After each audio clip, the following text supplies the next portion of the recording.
The book of Genesis leaves us in no doubt that at first everything in the Garden of Eden was lovely. And the earth brought forth grass and herb, yielding seed after his kind, and the tree yielding fruit whose seed was in itself after his kind, and God saw that it was good. And the Lord God took the man and put him into the Garden of Eden to dress it and keep it. But such sweetness and light was before the serpent tempted Eve to eat of the forbidden fruit.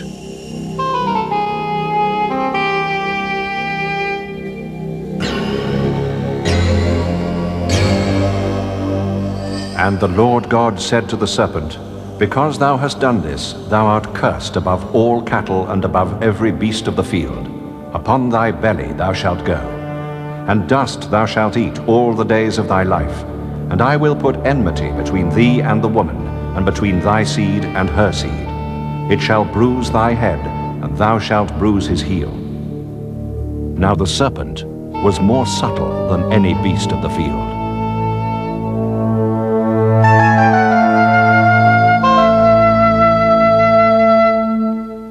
Man has always had a special relationship with snakes, part fascination, part fear. It started in the Garden of Eden. Some theologians say that the cursing of the serpent symbolizes the ultimate victory of God over Satan. Others, that it represents sexual passion as a sin. The horror element is perpetuated in the Greek legend of Medusa. One look from her eyes turned the beholder to stone. The victim had good reason to be petrified. Her hair consisted of writhing snakes. The snake has enjoyed a mixed reputation. Aesculapius, the Roman god of healing, chose the snake as an emblem of medicine. It features on the badge of the Royal Army Medical Corps. Antony called Cleopatra the serpent of old Nile. She met her end by clasping an asp to her bosom. It was probably a small viper. St. Patrick is credited with banishing snakes from Ireland, but since there have never been any snakes in Ireland, the feat was more legendary than magical. The idea of giant snakes fascinated early explorers. They returned with tales of pythons 100 feet long, requiring a small army to subdue them. As travel became more widespread, snakes got cut down to size. The longest recorded snake is a python, 33 feet long.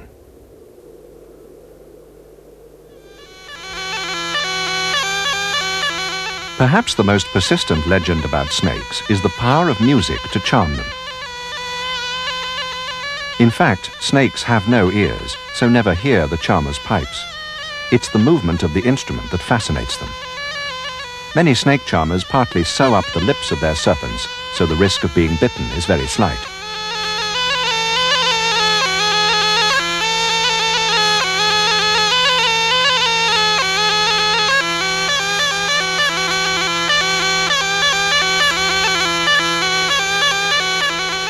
So much for the myths and legends concerning snakes. What of the realities? This program might be described as more than you ever wanted to know about snakes and were too terrified to ask. There are at least 2,000 species of snakes in the world, less than 15% of which are venomous. What is certain is that, deadly or harmless, snakes are marvelously designed, wonderfully diverse, and yes, whether you like it or not, extremely beautiful.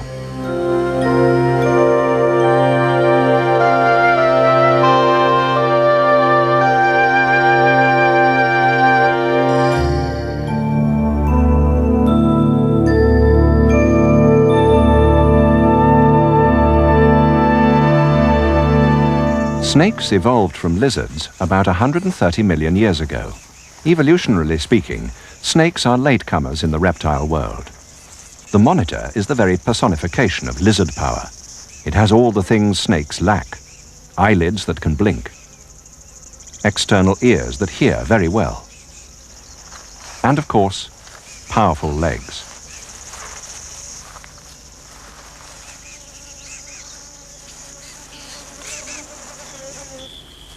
Some lizards seem to be caught halfway in the evolutionary process of losing legs. This blue-tongued skink from Australia has legs hardly big enough to carry its squat, heavy body. This burrowing skink behaves in an extremely snake-like way. There are several theories about how snakes evolved from lizards. The most popular is the burrowing theory.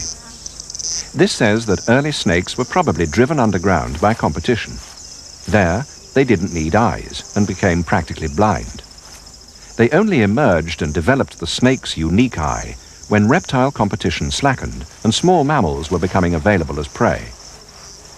The burrowing skink gives a good demonstration of a stage in this evolutionary story.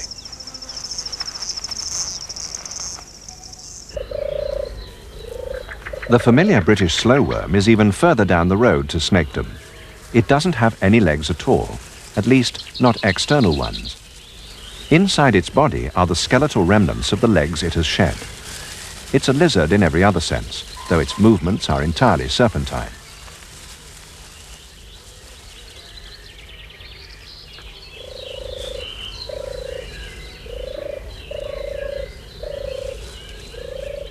The amphispinian, or worm lizard from Europe, doesn't have either external or internal legs.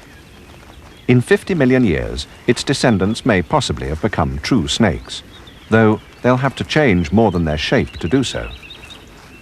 The ancients thought amphispinids were extremely poisonous. They're as harmless as the worms they resemble.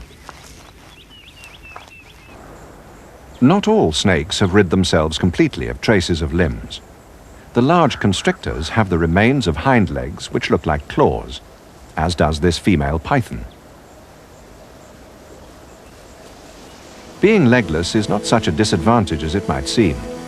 Snakes can reach the parts that other reptiles can't reach. Even a snake as large as this 17-foot African python.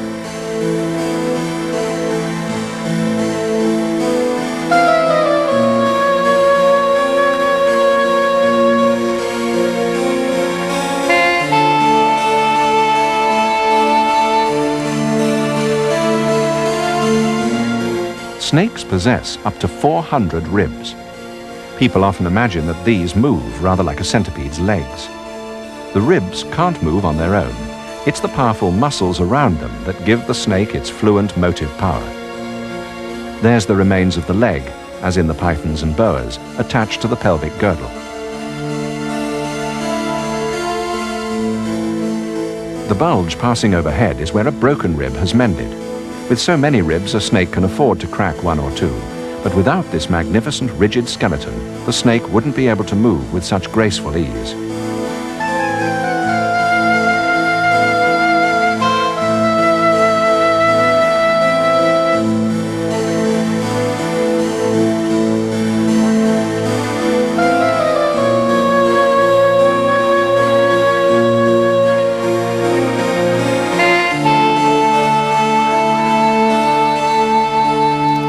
There's much more to a snake's movement than a superb rippling of muscles. The belly scales are enlarged and can overlap so that they give grip rather like a tank's tracks. The combination of muscles and ribs enable even an immense snake to climb trees or descend almost vertically.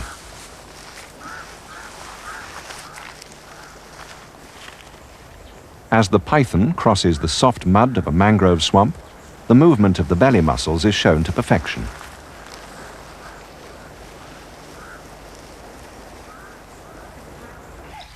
For a demonstration of the gripping action of the belly scales, watch the puff adder moving across the leaf litter of an African woodland. The belly scales are smooth and flexible, the trailing edges protruding to grip the ground.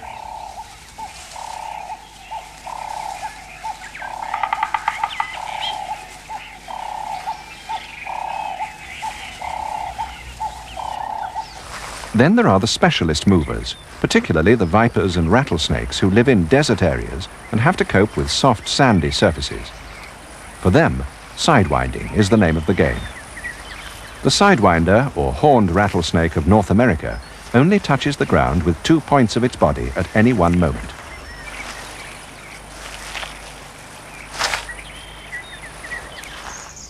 There's some disagreement among experts about which is the fastest snake. Many say the black mamba. Others favor an African species, the hissing sand snake, distinguished for the fact that it neither hisses nor lives in sandy places. It can certainly cover the ground, and gives this professional snake catcher a good run before it's finally caught. 4 miles per hour is probably the speed record for snakes. If you've been chased by one, it undoubtedly seems much faster.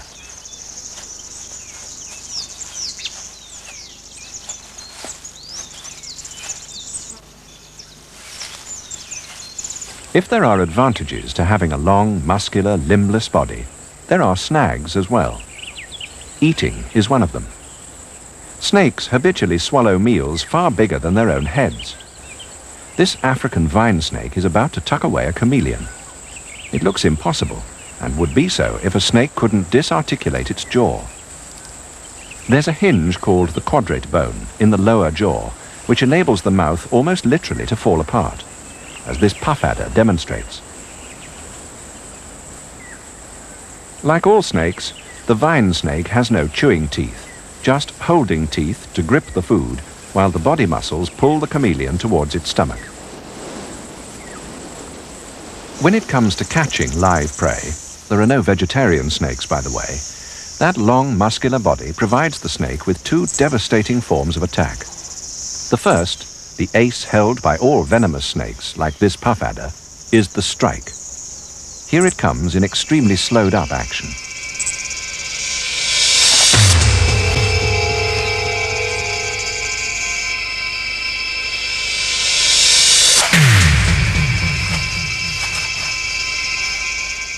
It is said that no one ever outdrew a snake, which is perhaps why Western gunfighters were often described as mean as rattlesnakes. At normal speed, this puff adder's strike occupies 1 frame of film.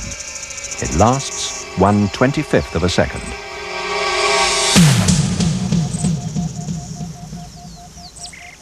Many people are terrified by the snake's forked tongue.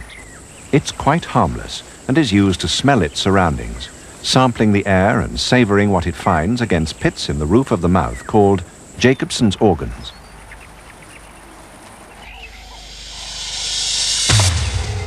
Fangs are what do the damage by injecting venom into the victim. There are basically 2 sorts of venom. Vipers and rattlesnakes use hemotoxins, which break down the blood vessels. Other species, like this green mamba, inject neurotoxins, which paralyze the nervous system. Cobras use neurotoxins too. All venoms are really only modified saliva. They have 2 purposes: to immobilize prey and to begin the digestive process inside the victim before the snake begins to swallow. There are various methods of delivering the venom. They all consist of fangs. The boomslang is a back-fanged snake with deadly venom. A human's chance of getting bitten is smaller with a snake whose fangs are at the rear of its mouth. This back-fanged snake appears to have 4 fangs. It's quite common to find a second pair growing to replace the front ones when they break or wear out. The pits at the top are where the venom enters. On small prey, the strike of a back-fanged snake is deadly.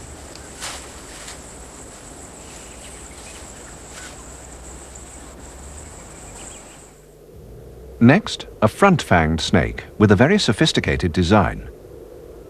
Vipers and rattlesnakes are not only front-fanged, but the poison-injecting teeth fold back when not in use. The small teeth behind are simply for holding the prey. These fangs are hollow and deliver the venom to the tip like a hypodermic needle. The fangs in these species are exceptionally long. Any small mammal a rattlesnake strikes is unlikely to run far. The Gaboon viper holds the record for length of fangs. They can measure 1 3/4 inches. The spitting cobras deliver their nerve poisons through the most specialized teeth of all. All cobras are front-fanged, and the fangs are fixed. But the spitting cobra has an interesting modification. The poison duct is totally enclosed, and there's a forward-facing hole at the front of each tooth. When the snake compresses its venom sacs, the fangs act like water pistols, squirting venom for up to 12 feet, usually at the eyes of the enemy. It's a defensive weapon. It's estimated that worldwide, up to 40,000 people a year die of snakebite. Figures increase in the tropics as more land is farmed and workers are exposed to sleeping or slow-moving snakes like the puff adder.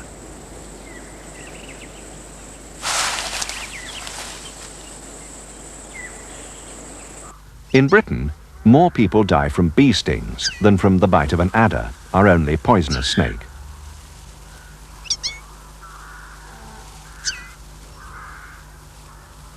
The second weapon that supple, coiled spring body gives to snakes belongs mainly to the Boidae, a family which includes pythons and boas. In other words, the non-poisonous constrictors. An African beaked snake is about to constrict a mouse.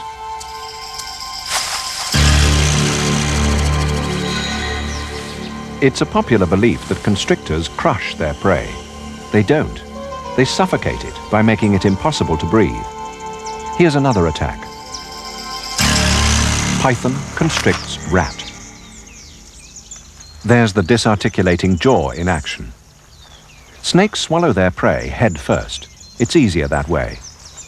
The python searches for the head in order to turn the rat before swallowing it.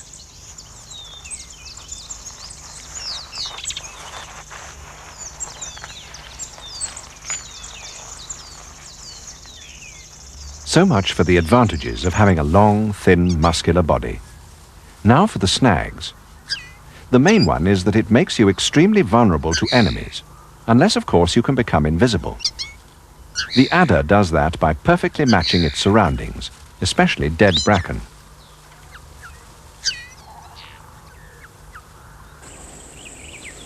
Can you spot the snake in the dappled shade of this African forest? Just as well if you can. The puff adder's venom is one of the most potent hemotoxins. If you're lucky, it'll move off at the vibration of your footsteps. Most snakes do. Its camouflage hides it not only from enemies, but from the prey for which it's lying in wait. This disappearing act is performed by what is possibly Africa's deadliest snake, the gaboon viper. Now you know what it is and possibly where it is. Watch that dead grey leaf in the center of the picture. The gaboon viper is fairly reluctant to move if it doesn't have to, so it pays to watch where you're putting your feet. If you're an arboreal snake, you naturally spend a good deal of your time in trees. To catch and to avoid being caught, the obvious tactic is to look like part of a tree. The green mamba is extremely good at this.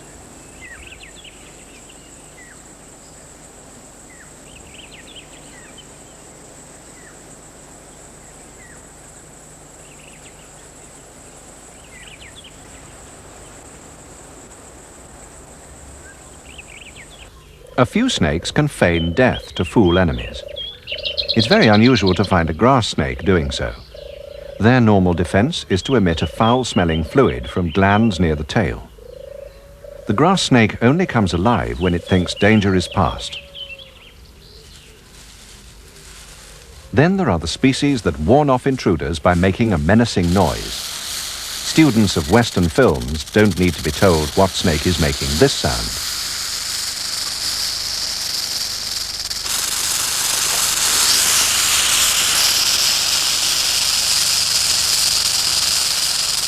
Each time a rattlesnake sheds its skin, the last scale fails to come away, adding itself to the rattle. The scales fit loosely inside each other and act like castanets when vibrated. It's a warning to possible enemies to stay well clear. The rattler would far rather avoid trouble, and come to that, it doesn't want to waste venom it could use getting itself a meal.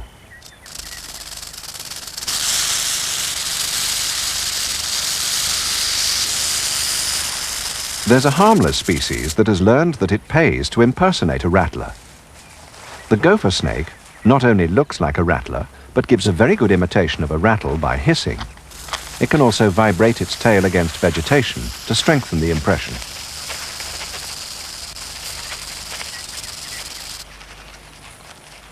American coral snakes are deadly. There's a helpful little rhyme. Red and yellow, kill a fellow. Red and black, venom lack. Well, this is red band next to yellow, and the coral snake which owns this color combination can very well kill a fellow. Look quickly, as if your life depends on it, and decide whether these colors say kill a fellow or venom lack. Correct. Red next to black. It's the non-poisonous scarlet king snake. There's an obvious advantage to the king snake in impersonating its more deadly neighbor. Possible enemies are likely to avoid it. Most king snakes, this is the Mexican species, have these red and black bands, though in different proportions. King snakes specialize in catching and eating other snakes, so to be mistaken for a coral snake by the victim is a useful weapon.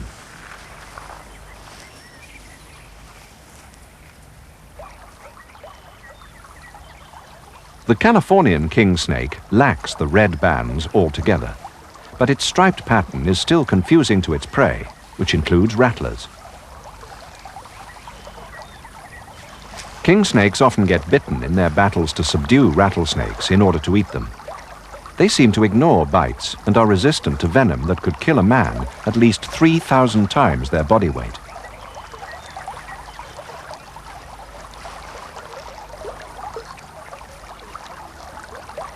The spitting cobra has two defense mechanisms. It can enlarge its neck by expanding the so-called hood. It's done by movements of the elongated neck ribs unique to cobras. It can also spit venom, invariably at the eyes of an enemy.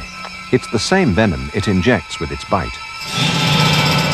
The venom can blind, at least temporarily, and if not washed out of the human eye, is extremely painful. In opening its mouth, the cobra reveals a feature common to all snakes, a protruding glottis. This tube-like device enables the snake to breathe even when it's swallowing large prey. Despite all these defense measures, and for all their speed and deadliness, many snakes fall victim to predators. Snakes, as we shall see, don't have it all their own way. Snakes live by killing a wide variety of prey, so they have the image of being the invariable and successful aggressors. But snakes are widely preyed upon themselves. There are even snakes like the African file snake that specialize in catching and eating other snakes. It's really surprising there aren't more snake-eating snakes. After all, a small snake is a perfectly packed meal for a larger snake. It fits inside beautifully, and it has no awkward extremities like legs. The stomach muscles of the file snake pull the green bush snake down at an incredible rate.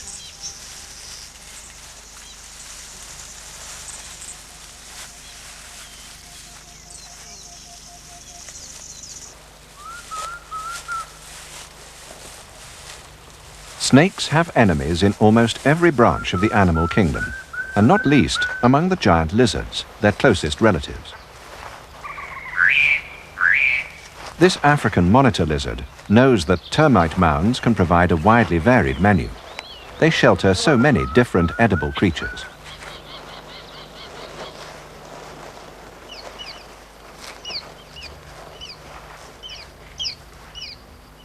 The pygmy mongooses who live inside the mounds are too small to kill all but the smallest snakes and lizards, and certainly not the snake the monitor finds there, a spitting cobra.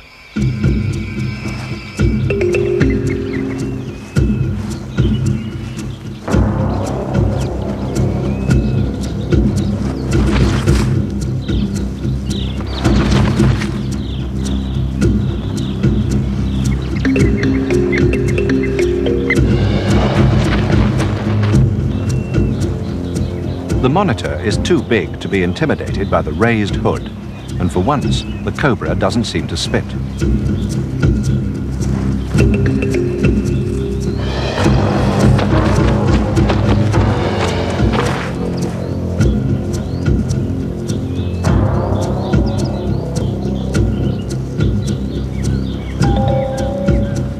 But it does bite, and hangs on, pumping in a good dose of venom. Some of the poison must have penetrated the monitor's tough skin. But it's highly likely that the big lizard has a marked degree of immunity to snake venom. Many habitual snake killers have this, but it's very unlikely that any snake eater possesses the total immunity some people claim.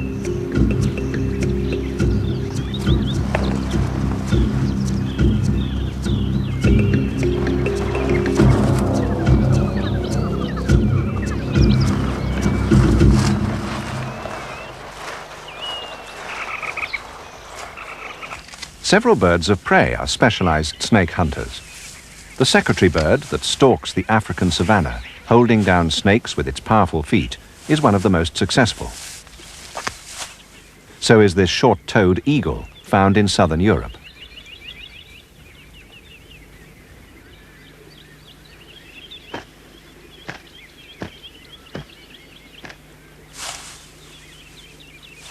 The eagle, it's a young one, swoops on a ladder snake. The technique is to hold the snake down with its talons while attacking the serpent's head with its beak.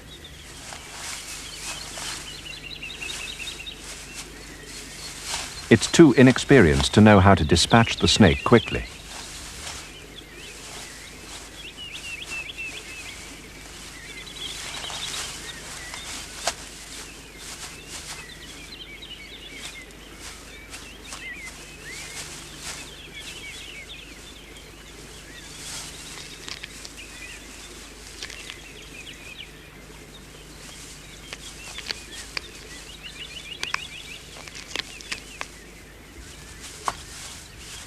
Whatever the snake's natural enemies, there is no doubt that the serpent's #1 predator has been, and probably always will be, man.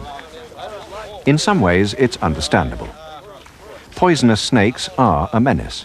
They do claim lives.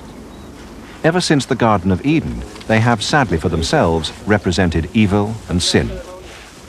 This makes man feel justified in persecuting them beyond the reasonable bounds of self-protection. What you're watching is a rattlesnake roundup in the southern states of America. The first of such roundups may have been necessary to clean up areas around schools and homes. Now, they're sponsored by the local chambers of commerce as a commercial event. It's not unknown for 13,000 rattlesnakes to be brought in from one district alone. Many have been caught not just in the 2-day roundup, but all through the year and saved up for this appalling circus. Here. That's right. They wasn't one of them. No, you're right. Whether you personally like snakes or not, whether you fear them or hate them, is really immaterial when you see what happens to them here. They're beheaded to provide meat, skins, and a sort of macabre entertainment. Even the extraction of venom serves no useful purpose. It's not done under laboratory conditions. Afterwards, the snake will provide skins for souvenirs. In Genesis, God cursed the snake. But this, surely, is going too far. Understandably, it is always the violent side of the snake's life that's emphasized. Perhaps snakes spend less time killing than any other predators, if only because a meal swallowed whole usually lasts a long time. It's the day-to-day life of the snake that's so fascinating. Snakes are cold-blooded. They take on the temperature of their surroundings, so they can't afford to become too hot or too cold. These prairie rattlers are soaking up the last of the autumn sun before going into hibernation for winter. The dens they use are often traditional ones, perhaps a cave. Rattlesnakes from miles around migrate to these places before winter sets in.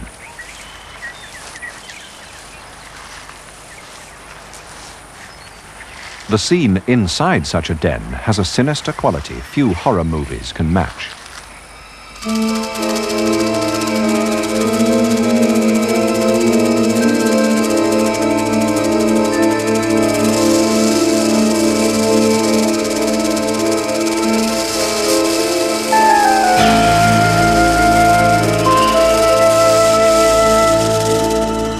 The returning warmth of spring reverses the process. This writhing mass of garter snakes has just got the message that spring is here.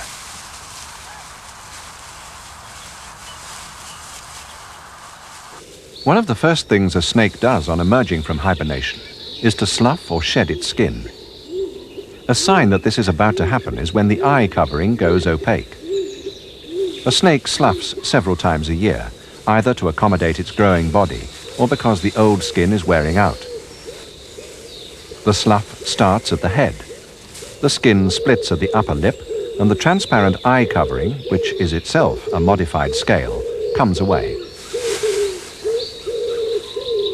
The head emerges first, bright and shiny and new.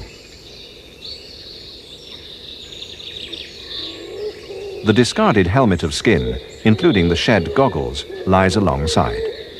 Now to get rid of the rest. It's rather like pulling off a nylon stocking.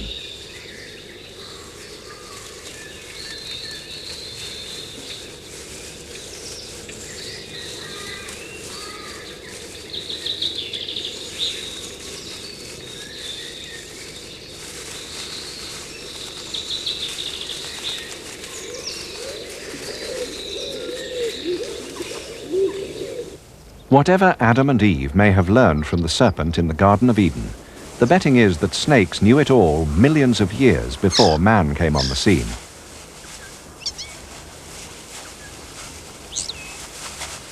This is the so-called adder dance, often associated with courtship. In a way, that's true, but it's not a dance. It's a ritualized combat, and it's between two males. What they're really doing is establishing who is dominant.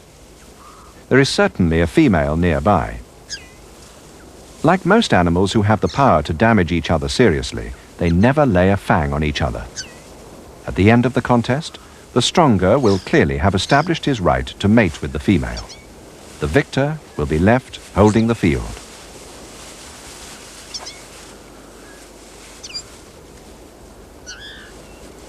The winner moves off to claim the female.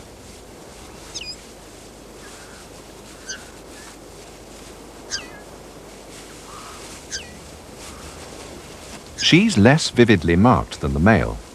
She's much bigger, and with good reason. She'll carry up to 10 little adders inside her body.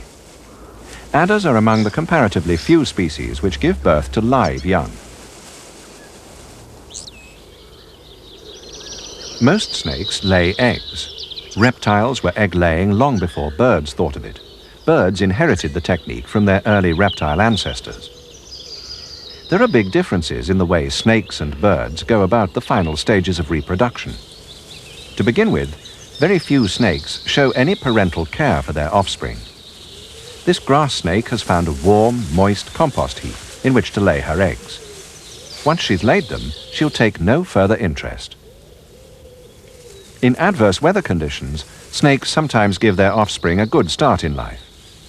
The embryo is well developed inside the egg long before she lays it. There's never an embryo inside a newly laid bird's egg. Another difference is that snakes' eggs are soft to touch. They don't need a hard shell to support the weight of a brooding adult.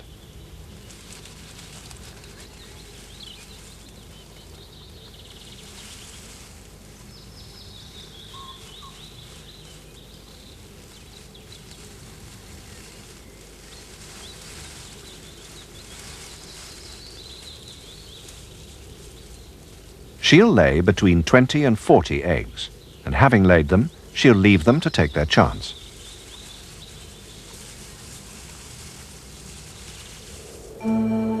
This amazing film shows what goes on inside those eggs during the 6 weeks of incubation. 5 days after laying, the coils of the baby snake's body are clearly visible. The eye is already well developed. The heart beats strongly. At 6 days, the head of the little grass snake is taking shape. There's another very big difference between a snake's and a bird's egg. A chick is attached to its yolk and develops outside it. The snake grows inside the yolk, making the problems of filming its growth far more intricate. This is the head 2 weeks after the egg was laid. 3 weeks now, and looking more snake-like every day.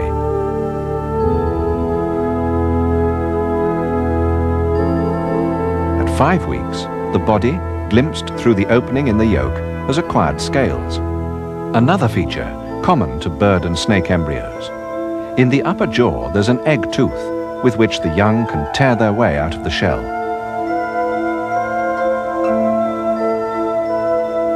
6 weeks and nearly ready to hatch.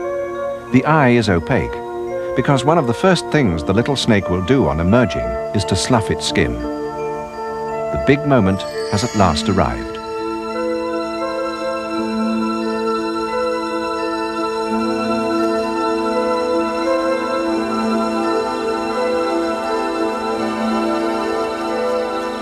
The flicking tongue gives the infant snake its first smell of the outside world.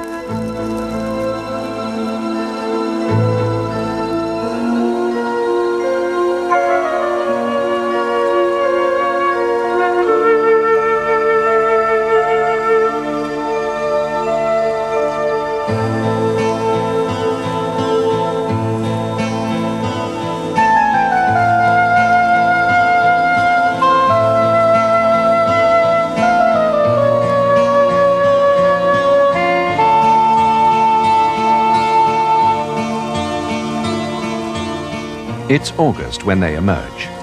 Autumn and hibernation are only 2 months away.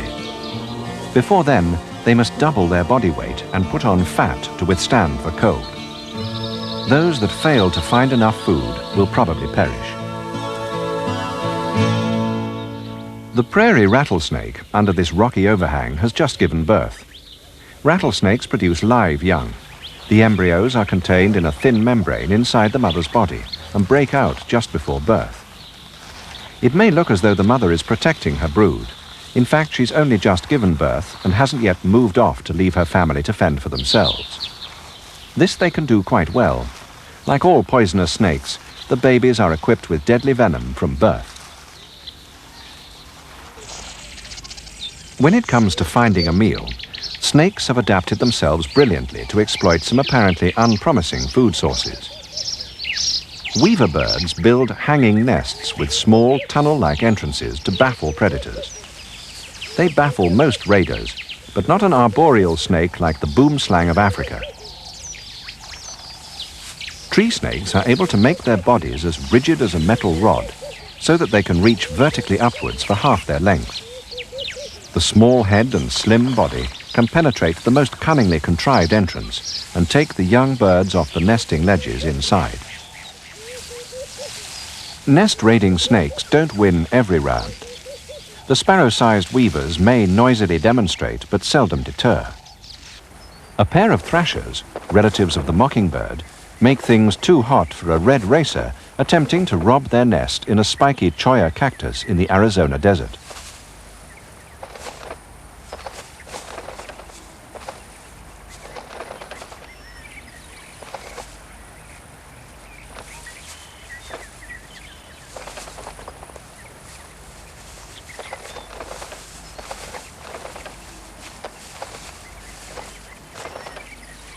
The snake eventually gave up, and the nest was saved. The most consistently successful nest robber of all is this snake, Dasypeltis. It eats nothing but eggs. Dasypeltis, usually known as the egg-eating snake, exists throughout tropical Africa, where egg-laying by some species of bird takes place all the year round.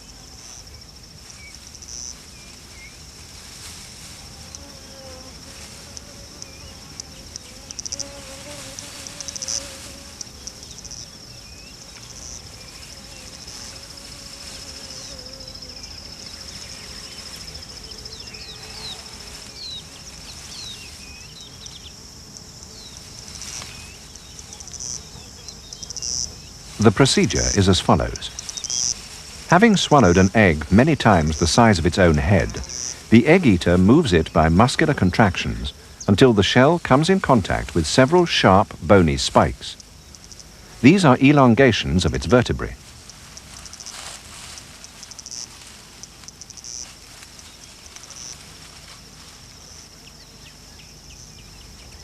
It wriggles about until the spikes crack the shell. The shell's gone, and with it the contents of the egg straight into the snake's stomach. There's only one thing left to do, to get rid of the container in which the meal was delivered.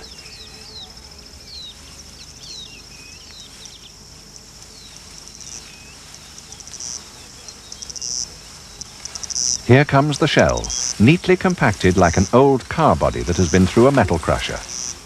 A valve ensures that the contents of the egg aren't regurgitated with the shell.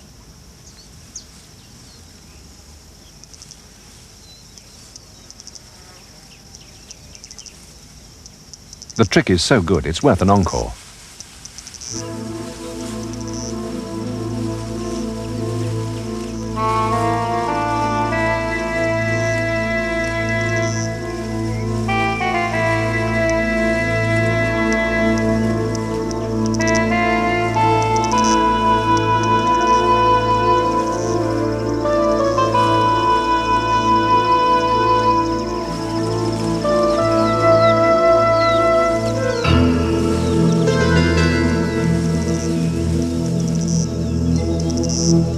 It's a perfect feeding method.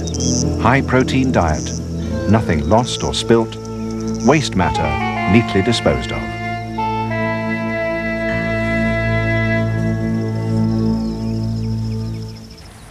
To find their prey, pit vipers and rattlesnakes have perfected a high-tech method. Between nostrils and eye are deep pits. These are infrared heat receptors. They're so sensitive they can detect differences of a fraction of a degree. They can signal the body heat of a mouse at several yards in total darkness, or when the mouse has disappeared down a hole. We can only give an impression of the message those heat detectors receive by following the mouse with an infrared camera. Heat pits are zeroed in on the target. Forked tongue helps to confirm direction and range by sense of smell. The infrared camera breaks the image down into colors. The snake, of course, wouldn't see it like this. But its receptors are so acute, they would certainly detect the different degrees of body heat in the mouse. The hottest parts are yellow. The next hottest, red, pink, and so on to the cooler blues and greens.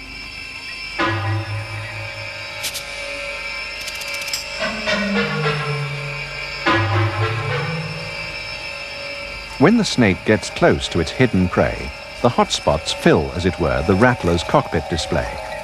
All it has to do is press the firing button. The mouse bounds off. The venom will ensure that it doesn't get far. Sense of smell will be sufficient now to help the snake find its meal. Already the venom will be starting to perform its second function, partly digesting the mouse even before the rattler swallows it. It isn't often realized how good practically all snakes are in water. The common grass snake is marvelously adapted to aquatic hunting.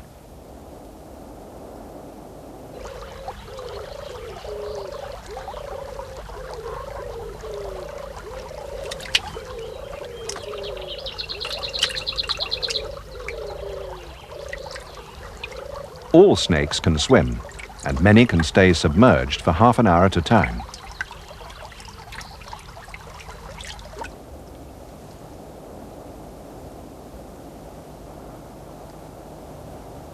Small fish and frogs are high on a grass snake's menu.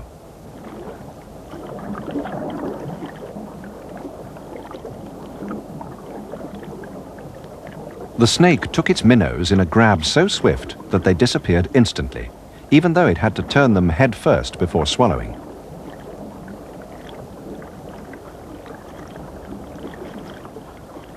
This was a very hungry snake. Having gobbled several minnows, it surfaced and caught a large frog as the main course.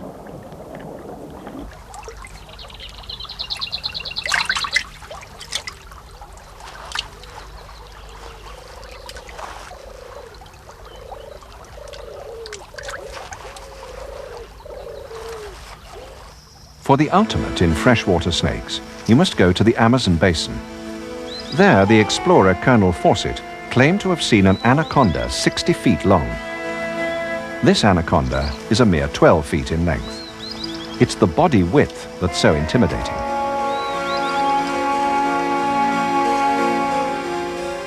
The anaconda is a giant constrictor that probably doesn't exceed 30 feet in the wild. Even a snake 12 feet long is capable of constricting and eating a 4-foot caiman.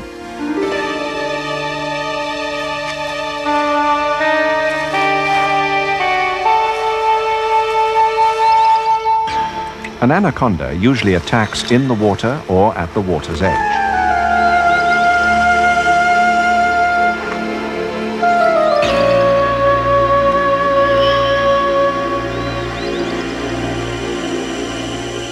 It's a huge meal, but the snake will eventually manage it. Large snakes have been known to swallow prey equal to their own body weight.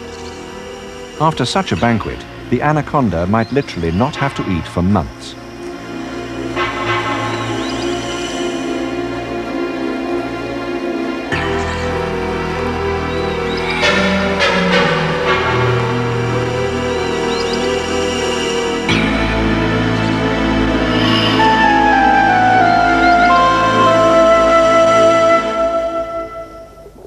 Snakes have exploited most of the world's tropical or temperate habitats, including the warm seas.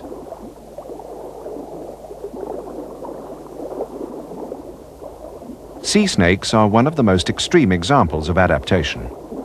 They're related to the cobras, and they're found in most tropical waters, but not the Atlantic. Their venom is one of the most lethal of all. They've adapted their body shape entirely to the marine environment. They've developed small heads for exploring rock and coral crevices, for small eels and reef fishes. Their tails have become flattened to act like a paddle when swimming. The flattened tip also provides resistance, preventing the snake from moving backwards when it strikes. Sea snakes can stay submerged for an hour. Their nostrils are closed by watertight valves. Eventually, they have to come to the surface for air. Most sea snakes, and there are over 50 species, are totally independent of the land, mating and bearing up to half a dozen live young in the ocean, so that they're completely safe from land predators.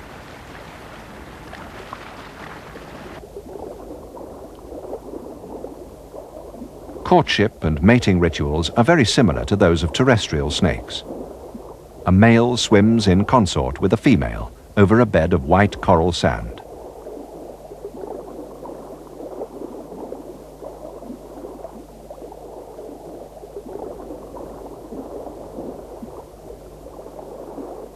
There's no effective anti-venom for the sea snake's deadly neurotoxins. Very few people get fatally bitten. Mouth and fangs are too small, and in the water sea snakes are not aggressive. The trouble with the bite is that the venom is very slow acting. By the time the symptoms appear, it's usually too late. Experienced divers like Ron and Valerie Taylor, the Australian underwater camera team, have no qualms about handling sea snakes. Valerie Taylor is holding an extremely large olive sea snake. It's not a practice to be recommended to the amateur diver, even when wearing wetsuit and gloves.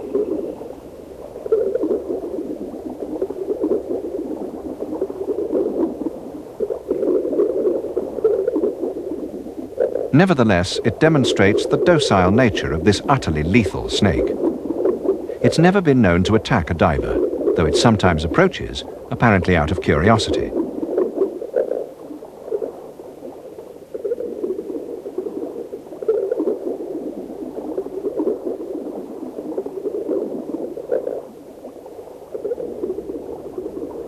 A modern version, perhaps, of Eve tempted by the serpent. In telling the story of the fall, the book of Genesis made the snake a symbol of evil for all time.